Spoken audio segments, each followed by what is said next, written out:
भोलेनाथ जी की महिमा में आप सभी का बहुत बहुत स्वागत है। कल के प्रसंग में मैंने सुनाया था सुखदेव जी महाराज के ऊपर भगवान भोलेनाथ जी ने बहुत कृपा की थी और उनकी आयु इतनी लंबी बढ़ा दी थी जैसे धरती से आसमान तक आज भी वो हैं हमारे सबके बीच में और हम सबको अपना आशीर्वाद प्रदान कर रहे हैं। तो साथियों, आज भोलेनाथ की महिमा में फिर से हम एक बहुत सुंदर रोचक कहानी आप सभी को सुना रहे हैं। बहुत ध्यान से सुनिएगा। एक बार माता पार्वती जी और भोलेनाथ जी कैलाश पर्वत पर बैठे थे और सबकी चिंता कर रहे थे कि संसार में कहीं कोई प्राणी दुखी तो नहीं है। माता पार्वती जी बोली, भोलेनाथ जी, संसार में तो हमको कोई सुखी दिख ही नहीं रहा है। हर प्राणी और मनुष्य दुखी ही लग रहा है, कोई सुखी नहीं। भोलेनाथ जी बोले, ऐसा नहीं है, कोई दुखी नहीं है। सब जो हैं अपनी अपनी जगह पे खुशी हैं और अपने हिसाब से ही जीना चाहते हैं। माता पार्वती जी बहुत दयावान हैं, बहुत दया है उनके मन में। वो कहने लगी, भोलेनाथ जी, हम उनको उनके हाल पे नहीं छोड़ सकते। कभी कदार उनके बीच चल करके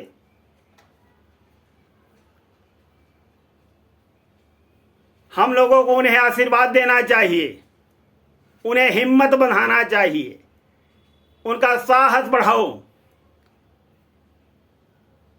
जिससे उनको कोई भी पीड़ा, कोई भी दुख व्याप्त न हो और सब जो है बहुत ही सुखमय अपना जीवन व्यतीत करें।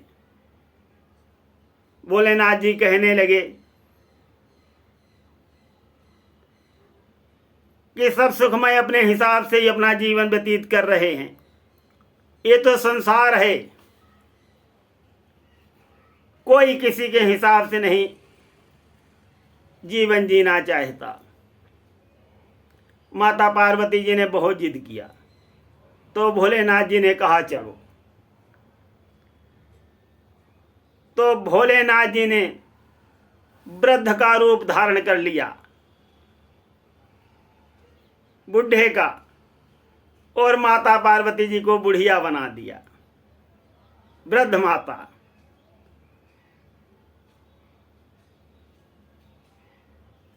तो दोनों लोग साथ साथ चल के एक बहुत बड़े सेठ के यहां गए। उस समय शाम हो गई थी, शाम के वक्त गए। सर्दी का सीजन था तो सर्दी से उनकी दांतें जो हैं वो बज रही थी। वृद्ध शरीर धारण किए हुए थे माता पार्वती जी और भोलेनाथ जी दोनों। तो उन्होंने हाथ जोड़ करके सेठ से कहा कि सेठ साहब, हम अपने घर से तीर्थ यात्रा के लिए निकले हुए हैं और इस गांव में हमको शाम हो गई है, सर्दी का मौसम है, बहुत ठंड है। अगर आज रात गुजारने के लिए मुझे आपके यहाँ कोई जगह मिल जाए तो बहुत मेहरबानी होगी आपकी।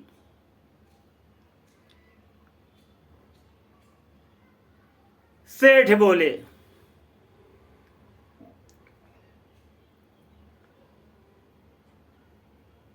मेरा तो घर है, कोई उसमें गेस्ट रूम नहीं बना हुआ है, तो कहीं कोई गेस्ट के रुकने के लिए जगह नहीं है। हाँ, हमारी गाड़ी का गैरेज है, वो खाली है, अगर उसमें आप लोग चाहो तो अपनी रात व्यतीत कर लो। तो भोलेनाथ जी कहने लगे, ठीक है, हम गैरेज में ही अपनी रात गुजार लेंगे।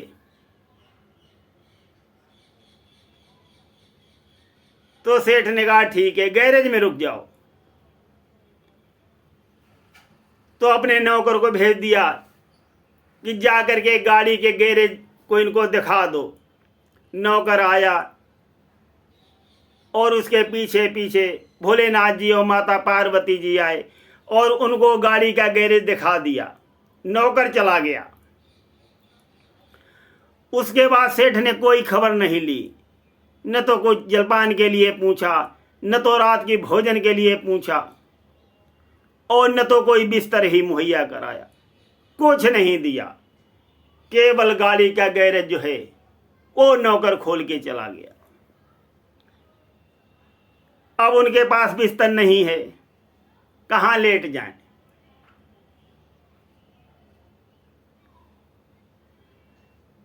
देखो साथियों, धनी धनी भोलेनाथ तुम्हारे कौड़ी नहीं खजाने में, 3 लोग बस्ती में बसाकर आप बसे वीराने में। कितने दयावान हैं भोलेनाथ। बैठे हैं माता पार्वती जी के साथ वृद्ध बने हुए, कोई चिंता नहीं। माता पार्वती जी कह रही हैं, अरे कैसा आदमी है, इतना सब कुछ होते हुए न तो इसने एक चरपैया दिया, न तो कोई बिस्तर दिया, और न तो जलपान को ही पूछा। कैसे हैं दुनिया के लोग। भोलेनाथ जी आप सही कह रहे थे, ये अपने हिसाब से ही जीना चाहते हैं।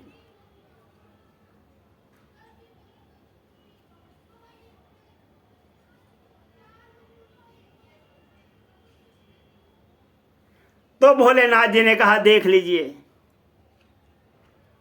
फिर माता पार्वती जी कहने लगी, चलो कोई एक आध होगा, सब तो ऐसे नहीं हैं। फिर भी उनको दया आ गई, कहने लगी सब नहीं है ऐसे। बैठे हैं, बैठे बैठे जब आधी रात गुजर गई तो माता पार्वती जी बोली कि भोलेनाथ जी अरे कहीं विश्राम तो कर लो, ऐसे ही लेट जाते हैं। तो नंगे बिस्तर लेट गए। अब नंगे बिस्तर नींद कहां से आ जाएगी। नींद नहीं आ रही है। भोलेनाथ जी ने अपनी नजरें चारों तरफ दौड़ाया तो देखा कि उसके गैरेज में एक बहुत बड़ी दरार पड़ गई है।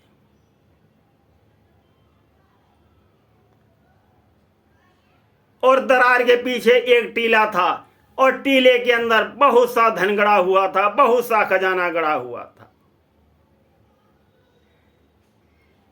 भोलेनाथ जी सोचने लगे कि इसने ऐसा दुर्व्यवहार किया है, इसकी ये दराज बंद कर दें। इसी दराज के माध्यम से जो खजाना है इसी के घर में आने वाला था और वही मैं बंद कर दूंगा। तो साथियों यहां पर दराज की बात नहीं है। हमारे कर्मों के हिसाब से हमारे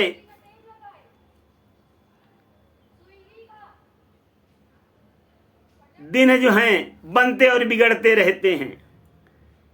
कर्मों के हिसाब से ही हमको फल मिलता है।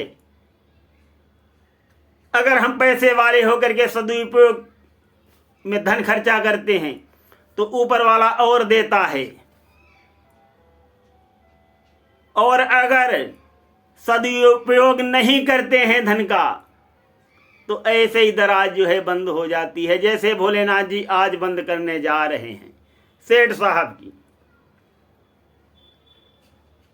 किंतु माता पार्वती जी को उन्होंने नहीं बताया।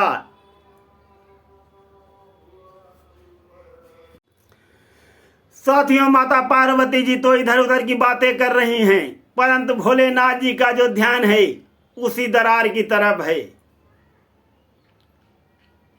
उन्होंने देखा कि सीमेंट रखी हुई है, मोरंग बालो भी पड़ी हुई है, तो बाथरूम से गए एक बाल्टी पानी भर के ले आए, मसाला बनाने लगे। माता पार्वती जी ने रोका, अरे क्या कर रहे हो भोलेनाथ जी, वो इतना बड़ा आदमी है, सेठ है, खुद ही अपने आप करा लेगा। भोलेनाथ जी कहने लगे, अरे इसने रुकने के लिए दिया है, इसका एहसान है, तो कम से कम इतना काम तो इसका कर दूं, इसका एहसान तो चुकता हो जाए। जो इसकी ये दराज मैं बंद कर दूंगा। भोलेनाथ जी ने बंद कर दी। ऐसे ही बातों बातों में सवेरा हो गया।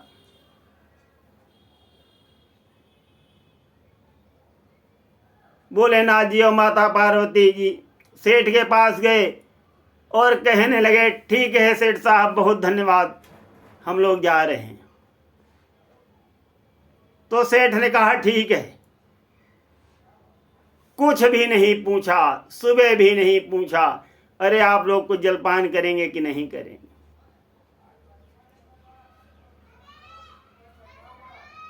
चले आए दोनों लोग। फिर दिन भर विचरते रहे। शाम हुई तो भोलेनाथ जी कहने लगी, कल हम रईस के यहाँ गए थे, चलो आज गरीब के यहाँ चलते हैं। माता पार्वती जी ने कहा, ठीक है। जब रईस ने नहीं दिया, कुछ नहीं पूछा, तो गरीब क्या पूछेगा।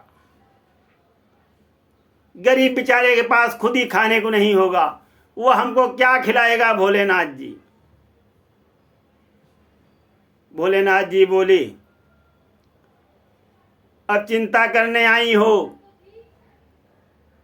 ये संसार देखने आई हो, तो देख लो कायदे से, तसल्ली हो जाए आपको। माता पार्वती जी ने कहा, ठीक है।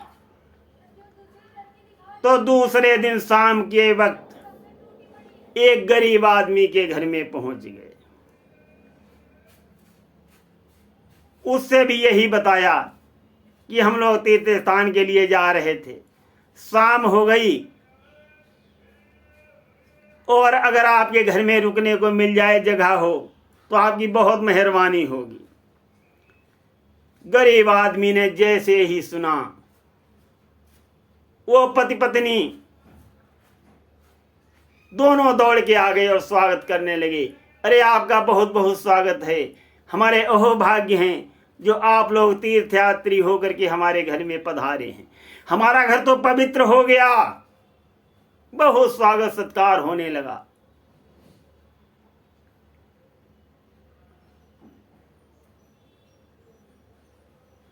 ये देख करके माता पार्वती जी बहुत खुश हुई।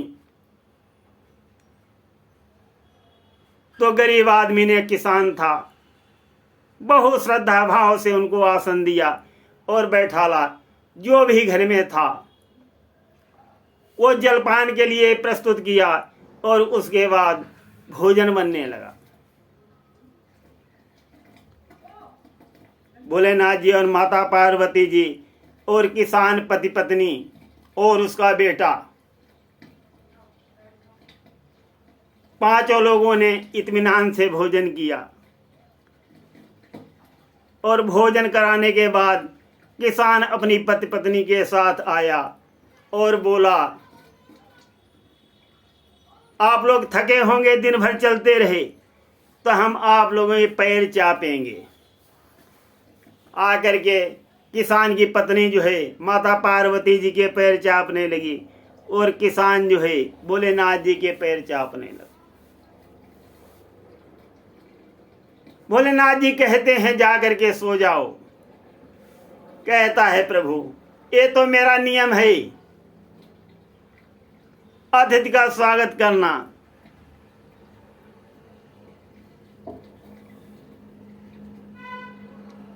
आधी रात तक पैर चापते रहे। भोलेनाथ जी और माता पार्वती जी ने जब बहुत कहा, तब जाकर के दोनों सो गए।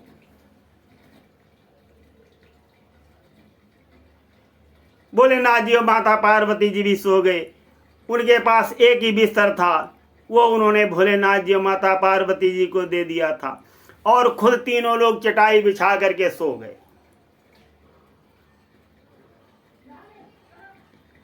इधर भोलेनाथ जी माता पार्वती जो घर के अंदर सो रहे हैं और वो बाहर बरामदे में चटाई पर सो रहे थे। सवेरे अचानक ऐसा दृश्य हो गया, उनका जो बैल था वो खत्म हो गया। और किसान ने सुबह उठ करके देखा, अरे बैल मरा पड़ा हुआ है। तो रोने लगा, पत्नी गई, पत्नी भी रोने लगी, बेटा गया, बेटा भी रोने लगा। तो तीनों उसको बैल को मरे हुए घेर करके बैठ गए, बिलख बिलख करके रोने लगे। जब रोने की आवाज माता पार्वती जी के कानों में पहुंची, तब उन्होंने भोलेनाथ जी से कहा, अरे सुनते हो जी, लगता है कुछ मामला बिगड़ गया है, कुछ अनहोनी हो गई है। भोलेनाथ जी बोले, स्त्रियों का स्वभाव ही ऐसा होता है, छोटी सी छोटी बातों को अनहोनी में ही बदल देती हैं। क्या अनहोनी हो गई है? कोई भी अनहोनी नहीं हुई है। माता पार्वती जी बोली, अरे देखो तो सही, जिसके घर में हम लोग विश्राम कर रहे हैं उनका पूरा फैमिली जो है बाहर बैठा रो रहा है।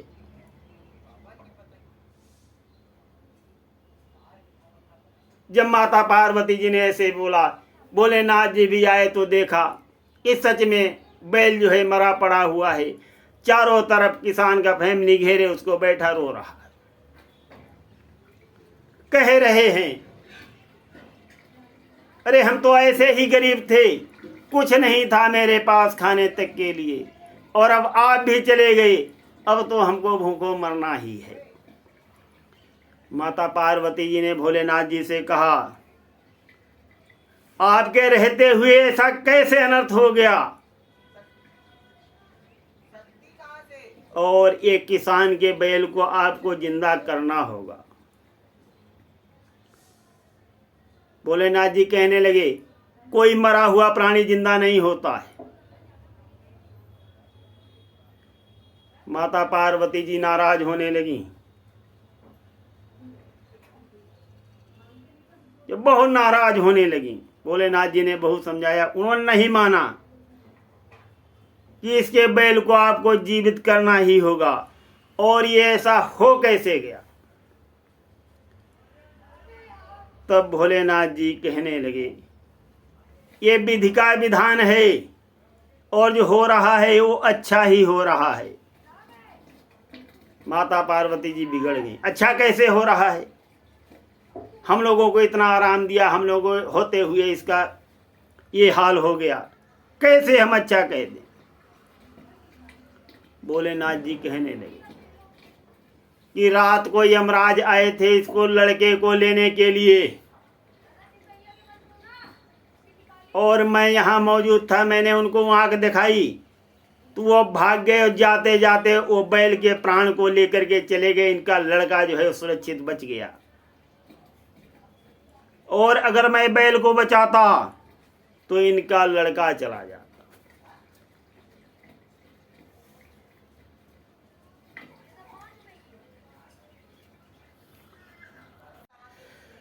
माता पार्वती जी बोली, उस धनी के घर में उसकी दराज पड़ गई थी गैरेज में, उसने हम लोगों का इतना अपमान किया, फिर भी आपने उसकी दराज बंद कर दी। छोटे छोटे काम पर भी बड़े आदमियों के आप लोग कर देते हो, आप त्रिदेव भी भेदभाव करते हो।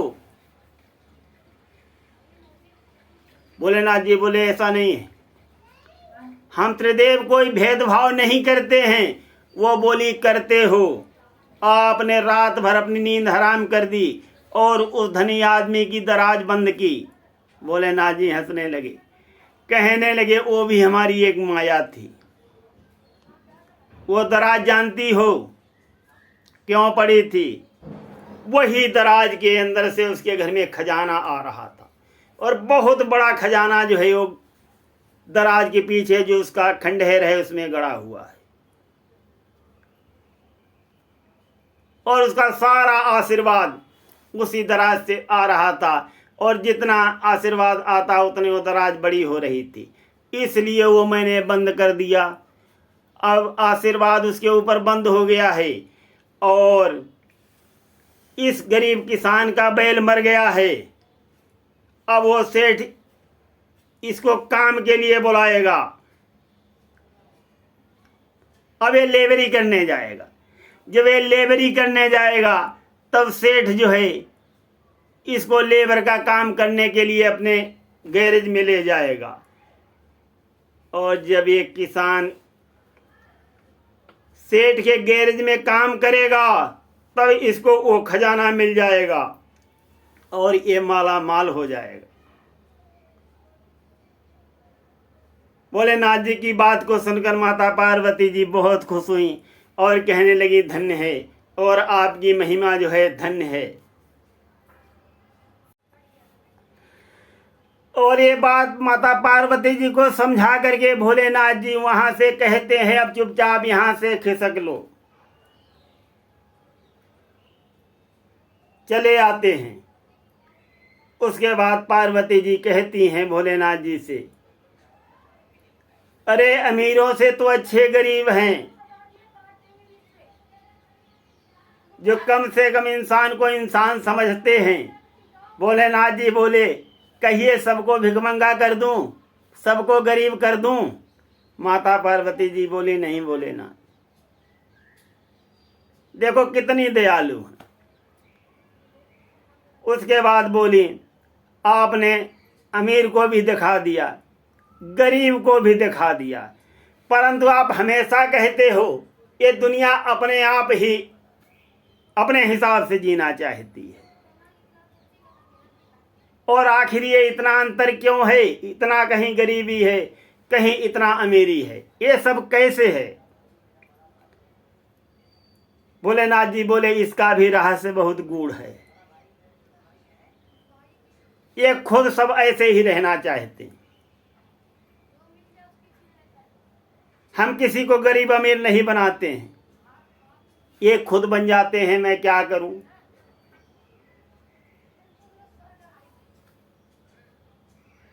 वो बोली, कैसे बन जाते हैं? भोलेनाथ जी बोले, आओ हम तुमको दिखा देते हैं कैसे बन जाते हैं और कैसे अपने ही हिसाब से जीना चाहते, अपने ही चलाते हैं। कहा ठीक है। तो देखा एक घर में माँ, बेटे और बाप तीन बहुत उदास बैठे हुए हैं। ऐसा लग रहा है उनके घर में चूल्हा नहीं जला है, भोजन नहीं पका है, चेहरे उनके सूखे हुए हैं।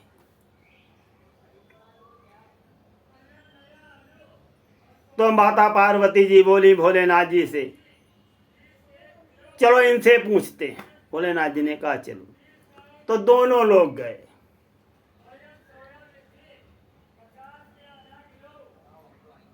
अब अपने भेष में आ गए माता पार्वती जी और भोलेनाथ जी।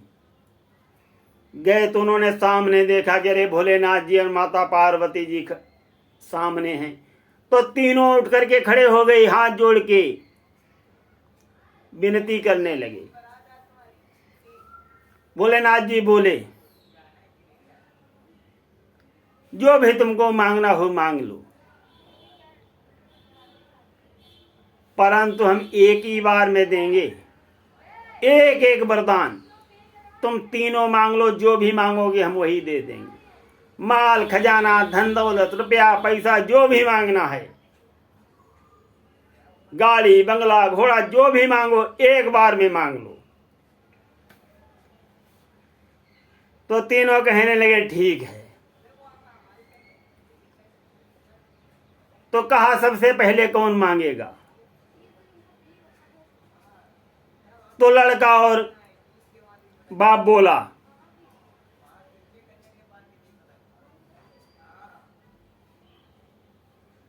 बाप ने कहा लड़के की मां मांगेगी सबसे पहले।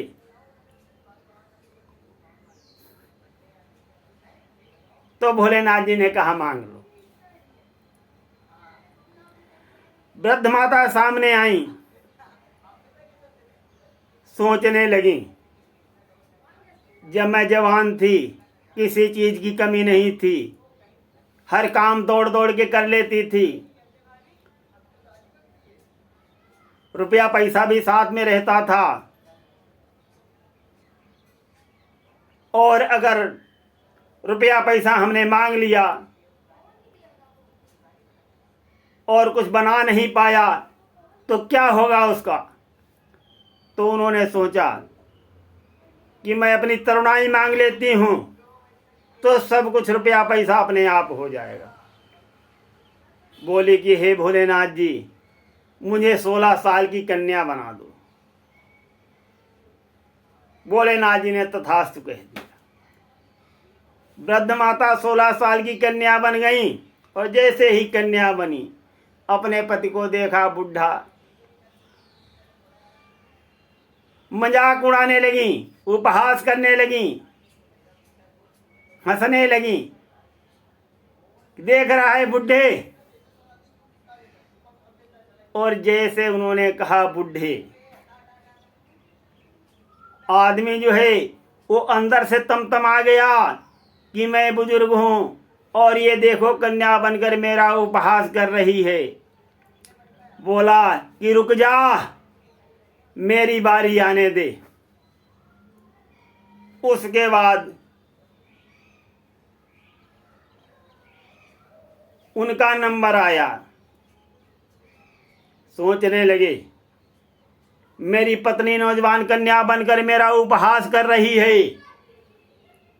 और मुझे इसको मजा अवश्य चखाना चाहिए।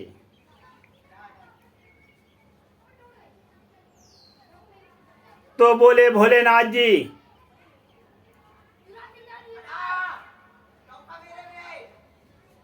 मुझे ऐसा वरदान दीजिए जो मेरी पत्नी 16 साल की कन्या बनी है वो बकरी बन जाए। भोलेनाथ जी ने तथास्तु कह दिया। तो माता पार्वती जी ये बात सुनकर के चकित रह गईं, चौंक गईं।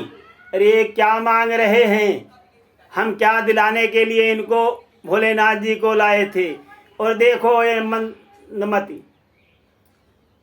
मंद बुद्धि के लोग क्या मांग रहे हैं।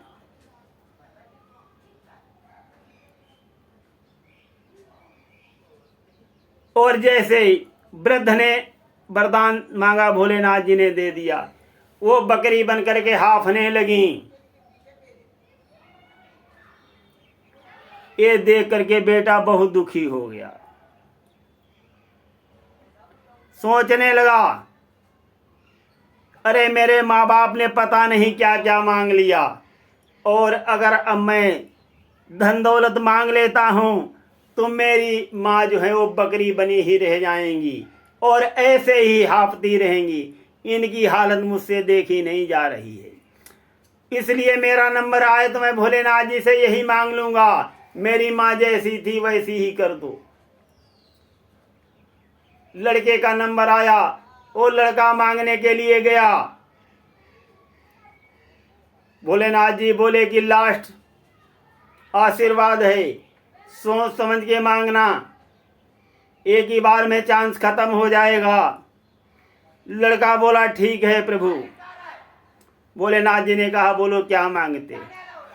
लड़का बोला प्रभु मेरी माँ जैसी थी उनको वैसा ही बना दो। भोलेनाथ जी ने हंस के तथास्तु कह दिया, और उसकी माँ जो बकरी बनी हुई थी फिर वृद्धा बन गई, तो तीनों जैसे थे वैसे ही हो गए। तो माता पार्वती जी ये देख करके चकित रह गईं। बोली भोलेनाथ जी, आपका हर कथन सत्य है और आप धन्य हैं, धन्य हैं आप। आपने मुझे हर चीज साक्षात दिखा दिया। ये दुनिया जो है अपने हिसाब से ही जीना चाहती है।